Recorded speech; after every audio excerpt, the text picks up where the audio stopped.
한강 실종 대학생 고 손정민 22씨의 의문의 죽음이 연일 화제로 부상해 논란 중인데요. 이상할 정도로 경찰의 미온적 수사 현장에서 며칠째 한 남자가 유독 눈에 들어옵니다. 그 주인공은 바로 손정민 씨의 시신을 최초 발견한 민간 구조사 차종욱 54씨인데요. 경찰도 하지 못한 일에 스스로 나서서 결국 애타는 부모님께 손정민 씨를 인양해 보내준 고마운 분이었습니다. 그러나 그는 또다시 한강물에 들어갔습니다. 그리고 그는 또다시 핸드폰을 찾았고 빨간색 아이폰을 건져 올린 후 문제의 폰이 아닐 수 있다면서 기자들에게 끝까지 찾겠다는 다짐을 했습니다. 실제로 빨간색 아이폰은 정민 씨 친구의 것이 아닌 것으로 확인됐습니다.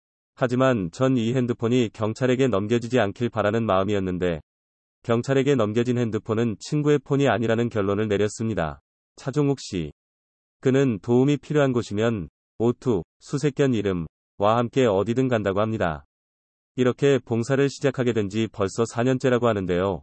그는 이런 일을 스스로 선택했는지 궁금증을 안겼습니다.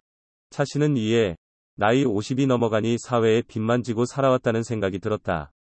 사회에 봉사한 것 없이 살아와 허무했다. 그런던 차에 자원구조봉사를 하게 됐다고 말했습니다. 그는 그때부터 O2라는 구조견을 키우며 구조견 훈련을 시작했다. 고 설명했습니다.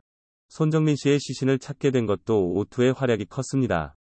헬기와 구명보트들 사이에서 발견되지 않던 손 씨를 차 씨가 발견했고 O2가 확인했습니다. 경찰도 하지 못한 일을 둘이 해낸 것입니다. 5살 마리노이즈 종인 O2의 이름엔 사연이 있다고 하는데요. 세월호 참사를 기리는 마음이 담겨 있다고 합니다. 차 씨는 세월호 참사를 겪으면서 매에 탄 학생들이 필요한 순간에 산소를 전달받았으면 전부 살지 않았을까 하는 생각을 하게 됐다고 합니다. 이름을 O2, 산소로 지은 이유다. 고 했습니다.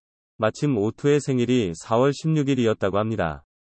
O2를 데려온 뒤 태어난 나를 알게 됐을 때 O2가 구조견의 운명을 타고났다는 생각을 했다고 합니다. 그때부터 365일 중 360일은 항상 O2와 한강에 나와 훈련을 했다는 차 씨는 O2가 앞으로도 다른 사람들에게 산소를 줄 수 있는 존재가 됐으면 합니다. 고 설명했습니다.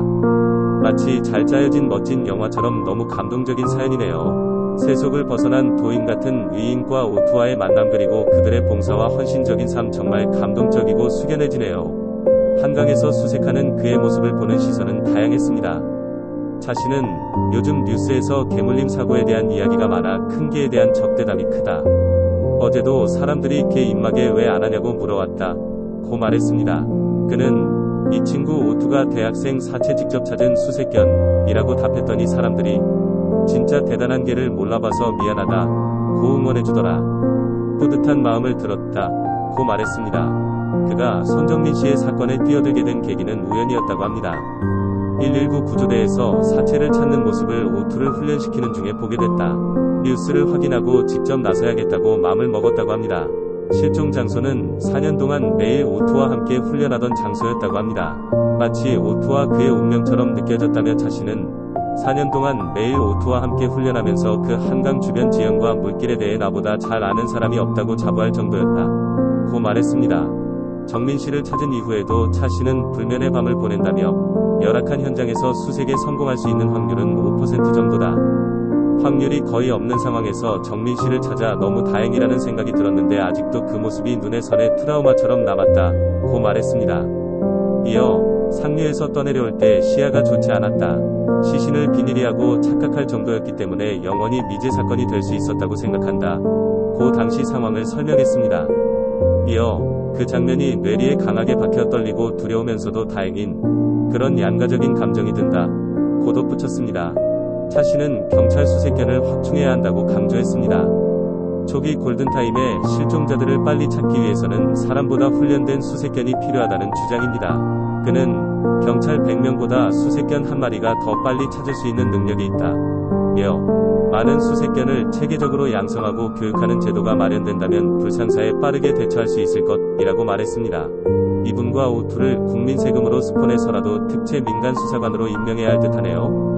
사건 날부터 엉뚱한 시간 끌기만 하는 수많은 현직 경찰들보다 낫네요. 한강에서 숨진 채 발견된 대학생 고 손정민 씨 사망 현장 인근에 해안경찰이 출동한 것은 레저시설 순찰 목적이었던 것으로 파악됐다. 3일 헤럴드경제 취재에 따르면 정민 씨가 실종된 지난 4월 25일 당일 오전 4시와 5시 사이에 해경 순찰차 1대가 한강 반포지구에 있는 한 요트장 주변에서 순찰 활동을 했다. 해당 요트장은 정민 씨가 실종되고 시신으로 발견된 반포한강공원 수상택시 승강장 인근에서 1.5에서 1.6km가량 떨어진 곳이다. 같은 시간 반포지구 일대를 순찰한 해경 경비정은 없었다. 해경 관계자는 해당 시설의 경사로를 통해 수상 레저기구를 내릴 수 있는 장소가 있다. 야간이나 새벽 시간에 레저기구를 이용하면 사고 위험이 있어 순찰차로 순찰했다. 이어 간헐적으로 이뤄지는 단순 순찰이고 순찰 현장에 특이 사항이 없어 그대로 돌아왔다고 한다. 고 설명했다. 최근 유튜브, 인터넷 커뮤니티 등에서는 정민 씨 사망 당일 해경이 사건 현장 인근에 출동한 것과 관련한 추측이 확산 중이다.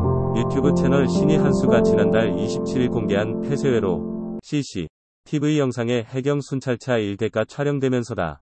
사건 현장과 요트장 사이에 설치된 이 CCTV의 해경 순찰차는 당일 오전 4시 31분과 43분에 두 차례 등장했다. 신의 한수는 해경과 직접적 연관성을 찾기 어렵다고 했지만 이를 두고 정민 씨 사망 목격자 신고가 있어 출동했을 것이라는 추측부터 정민 씨 시신을 미리 발견하고 수습한 것 아니냐는 의혹까지 제기되고 있다.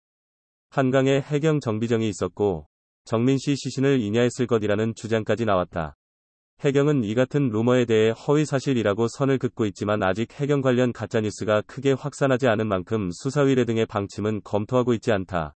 반면 경찰은 정민 씨 사망 사건과 관련해 경찰 고위직이 개입했다는 가짜뉴스까지 확산하자 적극적으로 허위사실 유포에 대해 수사에 나설 방침이다.